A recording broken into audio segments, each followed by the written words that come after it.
이제 하나님 말씀을 받겠습니다. 이 시간 우리에게 주시는 하나님 말씀은 데살로니가전서 5장 16절에서 18절 말씀입니다. 신약성경 333쪽에 있습니다. 데살로니가전서 5장 16절에서 18절 말씀. 오늘 말씀이 3절이니까 우리 이 시간에는 함께 합독해서 읽도록 하겠습니다. 우리 다 같이 한번 읽겠습니다. 항상 기뻐하라, 쉬지 말고 기도하라, 범사에 감사하라. 이것이 그리스도 예수 안에서 너희를 향하신 하나님의 뜻이니라. 아멘. 할렐루야. 오늘 본문의 말씀은 우리가 너무나도 잘 알고 있는 말씀이지요. 그리고 많은 성도들이 참 좋아하는 성경 구절입니다. 저도 개인적으로 참 좋아하는 말씀 구절입니다. 아마 다들 데살로니가서 5장 16절, 17절, 18절은 아마 암송하신 분들이 많으리라 생각이 되어집니다. 그렇죠. 보지 않고도 여러분 암송하실 수 있으시죠? 예. 자, 그러면 오늘은 이 본문의 말씀을 가지고 한번 인사를 좀 하도록 하겠습니다. 우리 좌우 앞뒤로 이렇게 3번 인사를 하겠습니다. 먼저 항상 기뻐합시다. 쉬지 말고 기도합시다. 범사에 감사합시다. 할렐루야. 이것이 그리스도 예수 안에서 믿음을 가지고 있는 모든 성도들에게 주어진 하나님의 뜻이고 또 하나님의 은혜이고 약속인 줄로 믿습니다. 우리가 이 3가지의 약속의 말씀을 잘 기억하고 또 그 약속의 말씀을 따라가는 가운데 하나님께서 우리에게 주시는 놀라운 그 은혜와 은총을 삶 속에서 누리시기를 주님의 이름으로 축원드립니다. 오늘은 이 본문의 말씀이 우리에게 어떤 은혜의 말씀을 이야기하고 있는지 함께 살펴보도록 하겠습니다. 사도 바울은 이 데살로니가에 있는 성도들에게 기뻐하라, 기도하라, 감사하라 이렇게 3가지를 권면하고 있습니다. 왜냐하면 이 3가지 권면은 예수님을 믿는 그리스도인들의 삶 속에 나타나야 될 신앙의 모습이기 때문에 그렇습니다. 여러분의 삶 가운데 여러분들은 어떤 기준을 가지고 하나님을 믿고 섬기고 있습니까?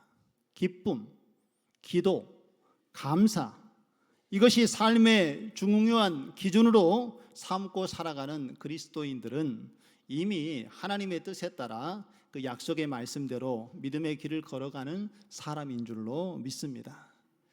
오늘 사도 바울은 이 3가지 권면의 말씀을 하면서 한 가지를 더하여서 권면을 하고 있는데 그 한 가지 더하여진 권면은 무엇인가 하면은 우리에게 주어진 이 모든 상황 속에서 항상 기뻐하고 쉬지 말고 기도하고 범사에 감사하는 일이 끊이지 않아야 된다는 것을 가르치고 있다는 것입니다. 오늘 이 가르침은 이 데살로니가 교회에 있는 성도들에게만 주는 권면의 말씀이 아니라 오늘 이 시대에 예수 그리스도를 믿고 구원받은 하나님의 자녀요 백성인 저와 여러분에게도 동일하게 주어진 그리고 적용해야 될 하나님의 귀한 말씀임을 믿으시기 바랍니다. 그런데 여러분, 오늘 사도 바울이 기뻐하라, 기도하라, 그리고 감사하라라고 명령하는 이 말씀이 명령한다고 우리의 삶 속에서 다 지켜지게 되는 것일까요? 또 그렇지는 않지요. 이게 너무나도 우리의 삶 속에 필요한 말씀임에도 불구하고 우리가 이 말씀을 그대로 다 지켜 사는 것이 쉽지 않은 것을 볼 수가 있습니다. 우리가 잠깐은 하나님께 기쁨을 표현할 수 있고 또 하나님께 기도드릴 수 있고 우리에게 주어진 삶의 여러 일어난 일들로 인하여서 하나님께 감사를 표현할 수는 있습니다. 그런데 오늘 사도 바울이 우리에게 권면하고 있는 것처럼 항상 기뻐하고 쉬지 말고 기도하고 범사에 감사하라라는 이 권면은 어찌 보면은 우리의 삶 가운데 비현실적으로 여겨질 때가 있습니다. 너무 어렵고 힘들기 때문에 그렇지요. 그런데 바울이 현실을 몰라서 이렇게 우리에게 권면을 하고 있겠습니까? 분명히 사도 바울이 이렇게 권면을 하는 이유가 있겠지요. 그 이유를 살펴보면 이렇지요. 하나님께서 세상을 창조하시면서 우리 인간을 함께 만드셨습니다. 우리를 만들 때 하나님께서 우리를 어떻게 만드셨습니까? 하나님의 형상대로 우리를 지으시고 만드셨고, 그리고 우리에게 하나님의 인격을 부여해 주셨습니다.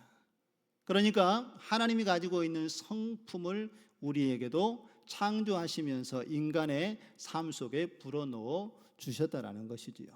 그렇기 때문에 우리는 그 하나님의 성품을 가지고 하나님의 인격을 가지고 만들어진 존재이기 때문에 우리의 삶 가운데에서 하나님께서 주시는 은혜대로 항상 기뻐할 수 있는 것이고, 하나님과 늘 소통하는 기도로 항상 하나님께 쉬지 않고 기도할 수 있는 것입니다.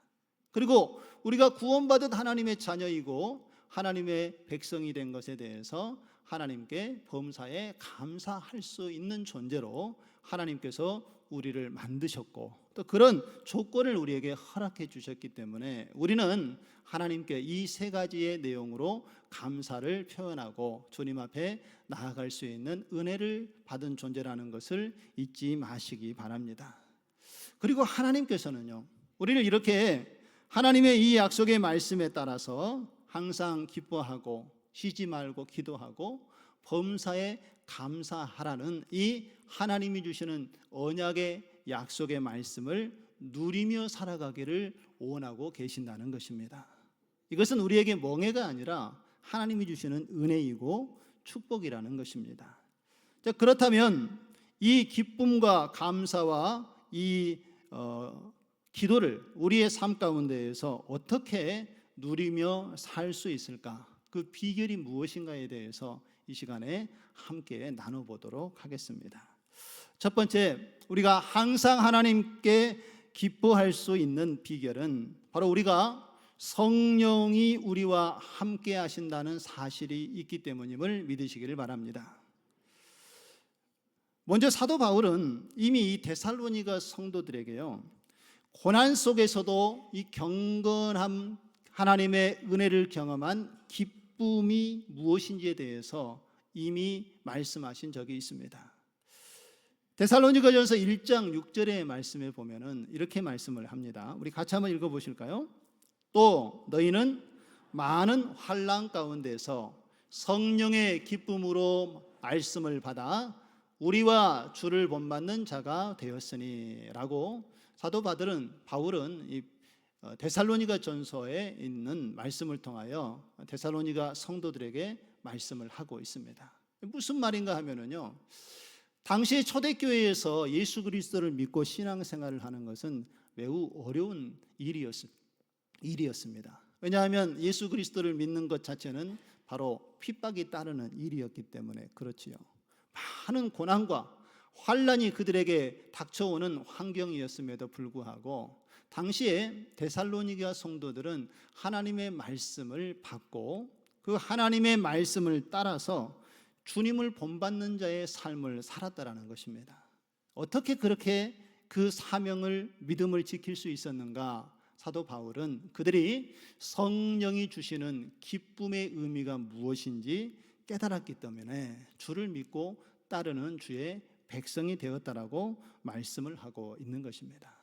여러분, 성령 하나님은 우리가 환난 가운데에서도 기뻐하게 할 수 있는 하나님 되심을 믿으시기를 바랍니다.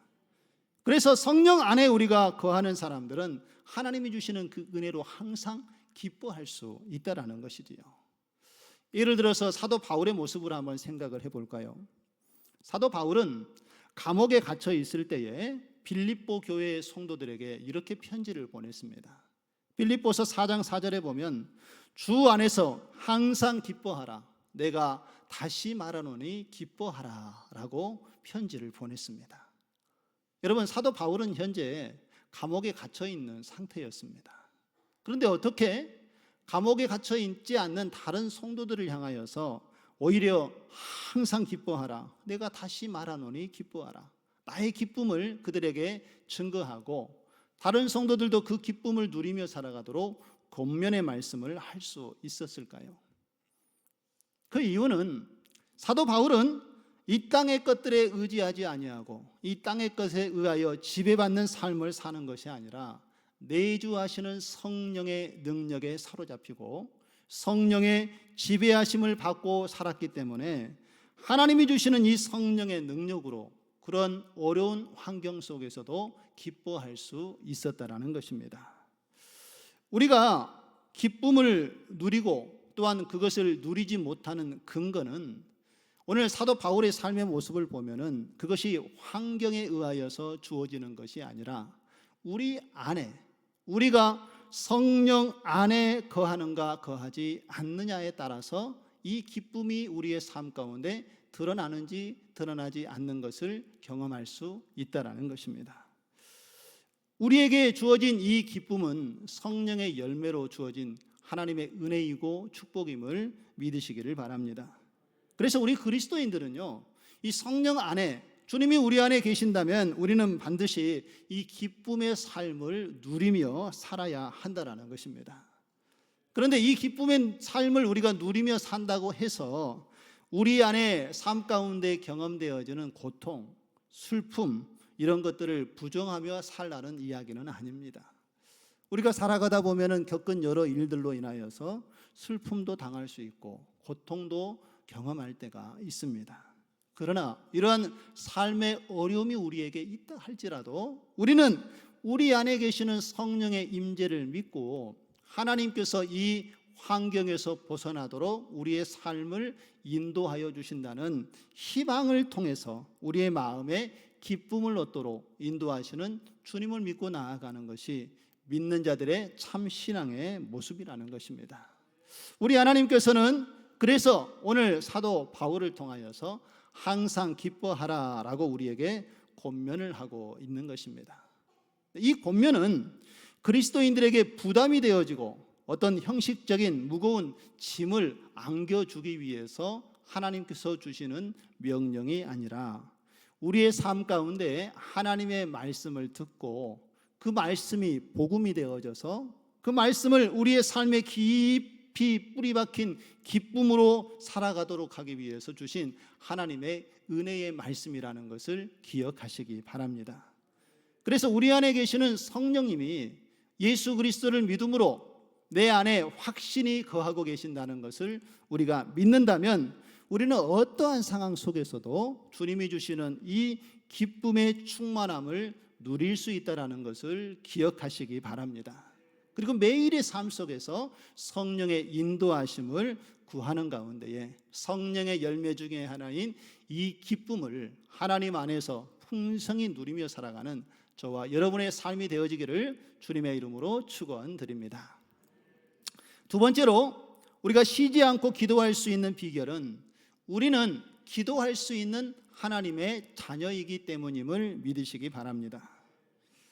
우리가 구원의 은혜를 어떠한 상황 속에서도 그 기쁨을 잊어버리지 않고 누리며 살기 위해서는 끊임없이 하나님께 기도하는 삶이 우리에게 있어야 됨을 오늘 사도 바울은 권면을 하고 있습니다.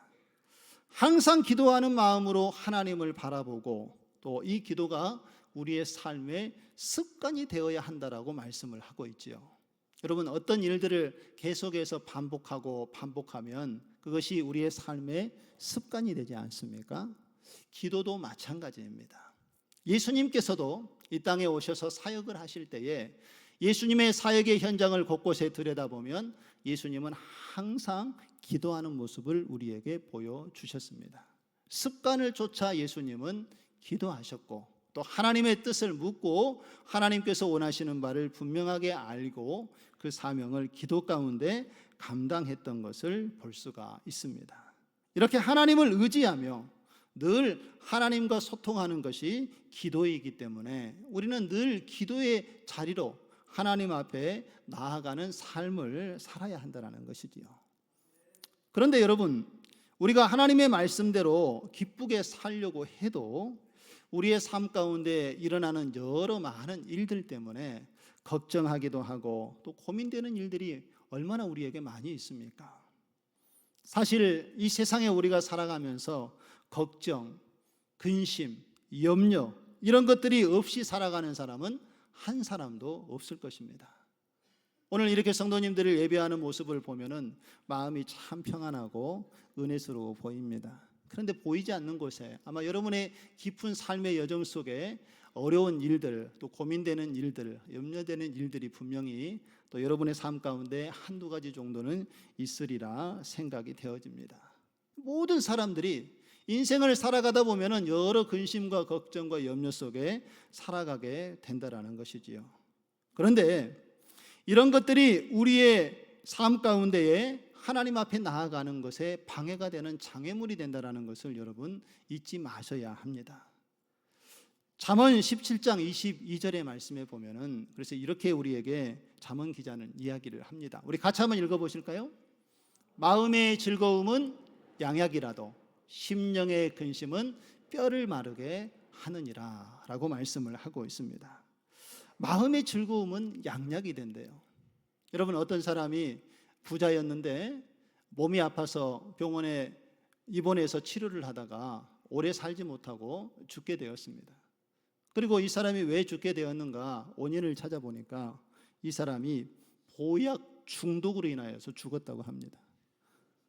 보약 중독이요.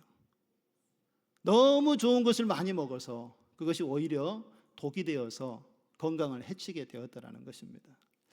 몸에 좋은 것을 먹고 그렇게 몸의 건강을 유지하려고 하지만 그것이 지나칠 때에는 또 문제가 될 수도 있는 것이지요.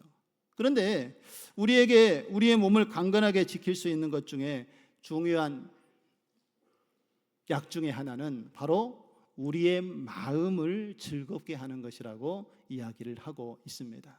그래서 의료진들이 하는 이야기도 보면은 웃음 치료도 하고 있고, 사람들이 긍정의 마인드를 가지고 마음을 평안하게 유지하는 사람은 치료에도 많은 도움이 된다라고 의학적으로도 이야기하고 있지 않습니까? 그래서 마음을 즐겁게 하는 것, 하나님께서 주시는 그 마음의 기쁨을 가지고 있는 것이 우리의 삶의 건강에 매우 유익하다라고 말씀을 하고 있는 것이지요. 세상에 주는 그러한 유익보다는 우리가 가장 큰 기쁨의 유익은 하나님의 주시는 구원의 은혜를 분명히 알고 그 구원의 은혜에 하나님께 감사하는 것이 우리의 삶 가운데 주어진 가장 큰 은혜이고 마음의 기쁨인 것을 잊지 마시기 바랍니다. 반대로 심령의 근심은 뼈를 마르게 한다라고 말씀을 하고 있습니다. 마음의 근심이 가지고 있는 사람들은 그 근심 때문에 없던 병도 생기게 된다라는 것이지요. 어떤 사람이 병원에 가서 몸이 좋지 않아 진료를 받았습니다. 의사가 이렇게 진단을 하다 보니까 당신이 지금 있는 처한 상황은 이 문제는 암이 걸린 상황이라고 진단을 했습니다. 그 이야기를 듣고 나니까 얼마나 근심과 걱정이 됩니까? 집에 와서 어떻게 할까 염려하고 걱정하고 또 걱정하다 보니까 나중에 이 염려와 걱정이 그를 더욱 병들게 했다라는 것이지요. 시간이 되어서 다시 진료하여 병원에 갔더니 의사가 이야기를 합니다. 정말 죄송합니다. 처음에 판단했던 것이 오진이었다라는 거예요. 잘못 진단이 돼서 나왔는데 이 사람은 그 이야기를 그대로 믿고 염려와 걱정하다가 결국은 자신의 모습을 돌이켜보니까 없던 병이 생겼다라는 것입니다. 염려와 걱정은 이렇게 우리의 뼈를 마르게 하는, 우리의 몸을 상하게 하는 문제를 일으키게 된다라는 것이지요. 그래서 오늘 하나님께서는 우리에게 이렇게 말씀을 하십니다. 우리 빌립보서 4장 6절에서 7절의 말씀을 한번 보실까요? 우리 같이 한번 읽어보겠습니다. 아무것도 염려하지 말고 다만 모든 일에 기도와 간구로 너희 구할 것을 감사함으로 하나님께 아뢰라. 그리하면 모든 지각에 뛰어난 하나님의 평강이 그리스도 예수 안에서 너희 마음과 생각을 지키시리라. 할렐루야. 이것이 우리가 하나님 앞에서 기쁘게 살아가는 방법임을 믿으시기를 바랍니다. 여러분, 우리의 삶 가운데 기쁨을 잃어버렸다면 오늘 이 말씀을 기억하시고 하나님께 기도의 자리로 나아가시기 바랍니다. 우리의 염려와 걱정을 하나님께 내어 맡기고 간구하며 기도할 때에 하나님께서는 그 삶의 무게를 다 주님께서 거두어 주시고 우리의 마음에 평강을 주실 줄로 믿습니다. 성경은 우리에게 그래서 염려와 걱정이 없는 삶을 살라고 말씀을 하고 있는데, 이 염려와 걱정이 없이 모든 것을 배제하고 살라고 말씀하지는 않습니다. 왜냐하면 살아가는 삶의 여정 속에 아무리 우리가 기쁨을 누리며 하나님께 기도하며 산다고 해도 어려운 문제 속에 염려와 근심은 일어날 수밖에 없기 때문에 그렇지요. 파도가 수없이 밀려오는 것처럼 하나의 문제가 해결되고 나면 이제는 이 염려에서 벗어날 것처럼 우리가 여겨지지만, 그 문제가 해결되면 또 다른 염려와 걱정이 우리에게 계속해서 밀려오는 것을 다들 경험을 통해서 알고 계실 것입니다. 그래서 오늘 사도 바울은 그런 염려와 걱정은 기도와 간구로 하나님께 다 맡겨버리라 라고 우리에게 말씀을 하고 있는 것입니다. 우리의 염려와 걱정을 하나님께 맡기고 기도하면은요, 분명히 하나님께서는 당신의 능력으로 우리에게 평강을 더하여 주실 줄로 믿습니다.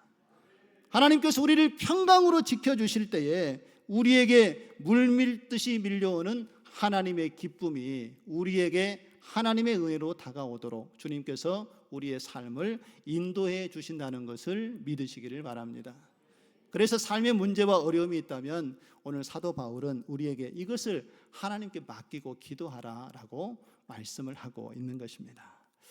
마지막으로 우리가 범사에 감사할 수 있는 비결은요, 우리가 그리스도 예수 안에서 살아가기 때문임을 믿으시기 바랍니다. 사도 바울은 이 성령의 열매를 맺은 기쁨을 우리가 유지하고 또 지속적으로 하나님께 기도하라고 말씀하신 이후에 마지막으로 하신 권면은 바로 범사에 감사하라는 것이었습니다. 그러면 우리는 왜 하나님께 감사하는 삶을 살아야 할까요? 오늘 바울은 분명하게 18절에 그 이유를 우리에게 말씀을 하고 있습니다. 우리 18절 다시 한번 같이 읽어보겠습니다. 범사에 감사하라. 이것이 그리스도 예수 안에서 너희를 향하신 하나님의 뜻이니라. 할렐루야. 우리가 하나님께 감사할 수 있는 이유는 하나님께서 우리를 위하여 값없이 주신 놀라운 선물 예수 그리스도를 이 땅에 보내주셔서 우리를 대속하여 죽으시고 우리를 구원하여 주셨기 때문임을 믿으시기 바랍니다. 이 하나님의 은혜를 깨달은 예수 그리스도 안에 있는 사람들은 하나님이 주시는 그 사랑과 은혜로 범사에 감사하는 삶을 살아가도록 주께서 우리의 삶을 인도하여 주신다는 것입니다. 여기서 사도 바울이 이야기하는 이 범사에라는 단어는요, 헬라어로 보면 엔판틴이라는 단어인데 이런 의미를 가지고 있습니다. 어떤 형편에서든지 모든 일에 무슨 일이 일어나도 이런 의미를 담고 있는 것이 바로 범사에라는 단어입니다. 그러면 범사에 감사하라는 말의 의미는 무엇이겠습니까? 우리가 어떤 상황, 어떤 환경, 어떤 일이 일어난다 할지라도 하나님께 감사하는 것을 멈추지 말아야 한다라고 말씀하고 있는 것입니다. 내가 보기에 좋은 일들만 일어났을 때에 하나님께 감사하는 것이 아니라 내 삶 가운데에 좋지 않은 일이 일어나고 내가 전혀 예상치 않은 어려운 일이 내게 일어날 그때에도 하나님께 뭐 하라고요? 감사하라는 말씀인 거지요. 우리가 하나님께 감사할 때 보면은 좋은 일들 또 크게 감사한 일들이 있을 때에 하나님께 감사는 잘 표현을 합니다. 그런데 좀 사소한 일, 큰 일이 아니다고 생각하는 내용에 대해서는 우리가 감사하지 않고 쉽게 지나치는 경향이 있습니다. 그리고 기쁘고 즐거운 일에는 우리가 하나님께 감사는 잘하지만 어려운 환경 속에 놓이게 될 때에는 하나님께 감사하는 것이 참 어렵다라는 것을 우리가 잘 알고 있지 않습니까? 그럼에도 불구하고 오늘 사도 바울은 하나님께서 우리의 삶 가운데 일어나는 모든 일들, 기쁜 일이든 그것이 힘든 일이든 감사하라고 말씀을 하고 있는데, 중요한 그 이유가 분명히 우리에게 오늘 사도 바울을 통하여 증거되어지고 있습니다. 단순히 하나님의 명령이기 때문에 우리가 하나님께 모든 상황에서 감사하는 것이 아니라 하나님께서 범사에 감사하라고 한 중요한 이유 중에 하나는요, 저와 여러분이 하나님의 그 유익을 누리며 살아가도록 하기 위해서 범사에 감사하라고 말씀을 하고 있는 것입니다. 하나님께 범사에 감사하는 것은 하나님이 우리를 위하여 계획하신 놀라운 일들을 계획하고 그것을 보여주시기 위해서 준비한 것이 있다라는 것을 말씀하고 있다라는 것이지요. 여러분, 우리가 하나님께 감사하는데 이 감사의 방법은 어떤 것들이 있겠습니까? 여러분들은 하나님께 어떻게 감사를 표현하십니까? 가장 쉬운 방법이 무엇일까요? 우리의 입술로 하나님께 마음의 고백을 하는 것이 하나님께 가장 쉽게 표현할 수 있는 감사의 고백 아니겠습니까? 아마 여러분은 오늘 아침에 하나님께 예배드리러 오셔서 머리 숙여 먼저 기도할 때 분명히 하나님, 저를 오늘 이곳으로 인도하여 주시고 또 구원의 은혜를 주시고 이렇게 하나님 전에 나와서 예배할 수 있게 하신 것에 감사합니다 라고 아마 감사의 제목을 생각하시고 먼저 하나님께 기도하셨을 것입니다. 일상을 돌아보시고 오늘도 숨쉬게 하시고 영과 육을 강건하게 지켜주셔서 하나님께 예배하게 하여 주시니 감사합니다. 이 감사의 조건을 찾아보면 감사할 일이 얼마나 많은지 모릅니다. 또 다른 감사의 방법은 무엇이 있겠습니까? 다른 사람에게 선물을 준비해서 또 이렇게 감사를 우리가 표현하기도 하지요. 내게 좋은 영향을 미치고 어려울 때 큰 힘이 되었던 사람들에게 우리가 찾아가서 작은 선물을 준비하여 마음을 표현하면서 감사를 드러내기도 합니다. 그리고 오늘 우리가 예배드리면서 하나님께 봉헌 예물을 올려드렸던 것처럼 하나님 주신 은혜를 깊이 생각하면서 또 내게 필요를 채워주신 하나님, 내 삶을 인도하여 주신 하나님께 감사하여서 예물을 통하여 하나님께 감사를 드리기도 합니다. 여러 가지 감사를 표현하는 방법이 있는데 범사에 감사할 수 있는 가장 좋은 방법은 어떤 감사의 표현이겠습니까? 바로 우리의 입술의 고백을 통하여서 마음을 표현하는 말을 통한 감사가 범사에 어느 때나 할 수 있는 감사라는 것입니다. 저는 한 예를 들어서 이 우리의 입술을 통한 감사가 얼마나 큰 하나님의 은혜요 기쁨이 되는지 이 시간 함께 나누고 싶습니다. 여러분, 본죽 아시나요? 본죽. 혹시 죽 드셔보셨어요? 저도 몸이 아파서 이렇게 입맛이 없을 때에 누군가가 본죽을 사다가 이렇게 먹도록 주신 것을 먹은 기억이 있습니다. 그러면 입맛이 없을 때에 죽을 먹으면서 이렇게 힘을 좀 얻고 빨리 회복할 수 있는 기억이 있는데, 그렇다고 제가 오늘 본죽을 선전하고 광고하는 것은 아닙니다. 이 본죽의 이사장인 최이복이라는 사람에 대해서 잠깐 제가 소개하고 싶어서 말씀을 드립니다. 새롭게 하소서라는 프로그램에 이 최이복 이사장이 나와서 간증하는 내용을 들었는데 제가 잠깐 소개하고 이분이 어떻게 하나님의 은혜를 또한 감사했는지 잠깐 나누고 오늘 말씀을 마치고자 합니다. 이 여인이 이 본죽의 이사장이 되기 전까지의 과정을 간단하게 말씀을 드리면은 이 여인의 남편이 처음에는 매우 가난했다라고 합니다. 그래서 생활이 어려웠는데 남편이 사업을 시작했는데 사업이 하는 일마다 잘 됐다는 거예요. 그래서 부자가 되어지고 돈도 많이 벌고 강남으로 이사를 해서 남들 보란 듯이 떳떳하게 그렇게 주신 것을 누리면서 살아가다가 우리나라에 불어닥쳤던 IMF 위기 때에 이 사업이 완전히 망하게 됐다라고 합니다. 그래서 이제 빚쟁이가 되고 그리고 그 빚을 독촉하는 사람들을 매일 만나다 보니까 그로 인하여서 마음의 불안함, 우울증 이런 것들이 생겨서 결국은 신경정신과 병원에 입원을 하는 상황까지 건강이 악화되어졌다라고 합니다. 그래서 병원 생활을 하면서 이대로 있어서는 안 되겠다 싶어서 주기도문도 외우고 또 사도신경을 외워가면서 그 상황을 겨우겨우 이겨내고 그리고 새롭게 일을 시작을 하는데 남편이 호떡 장사를 길에서 시작을 했다라고 합니다. 그런데 가서 자기도 도와야겠는데 처음은 가서 도와보려고 하니까 갔다가 발걸음을 되돌리고 왔다라는 거예요. 도저히 지난날에 살았던 삶을 생각하니까 호떡 장사는 못하겠다라는 생각이 들었습니다. 그런데 마음을 다잡고 다시 남편과 함께 처음부터 시작을 해서 그리고 열심히 살아온 과정 속에 결국은 이제는 이 본죽의 기업을 일으키는 그러한 단계로 하나님의 은혜를 입었다라고 간증을 합니다. 그러면서 하는 이야기가 이 모든 과정 속에 하나님께서 자신을 하나님의 자녀로 만들기 위해서 훈련하는 과정이었습니다라고 그런 고백을 하는 것을 보았습니다.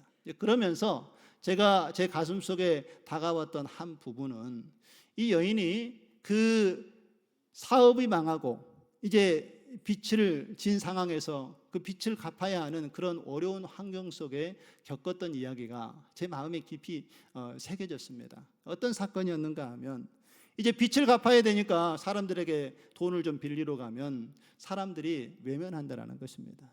아, 저 친구 왔네. 친구들끼리 속닥속닥 이야기합니다. 이번에 돈 빌려주면 또 버릇되니까 이번에 돈 빌려주면 안 돼 하면서 그런 이야기가 귓가에 들려오는 거예요. 그래서 얼마나 마음이 힘들었겠습니까?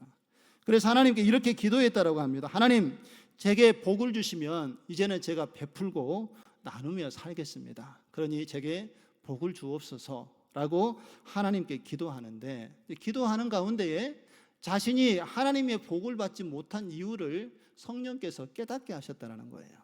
그 이유가 무엇인가 하면 자신이 사용하는 말을 보니까 그 자신이 사용하는 언어 때문에 자신이 복을 받지 못하고 있다는 것을 기도 가운데 깨닫게 되었다는 것입니다. 자신이 사용하는 말을 보니까 불평하고 원망하고 늘 부정적인 말만을 사용하고 있더라는 것이에요. 그러면서 하나님께서 기도 가운데 주신 말씀이 그에게 큰 위로와 힘이 되었는데 그 말씀이 민수기 14장 28절 말씀이었다고 합니다. 여러분 한번 같이 읽어보실까요? 그들에게 이르기를 여호와의 말씀이 내 삶을 두고 맹세하노라.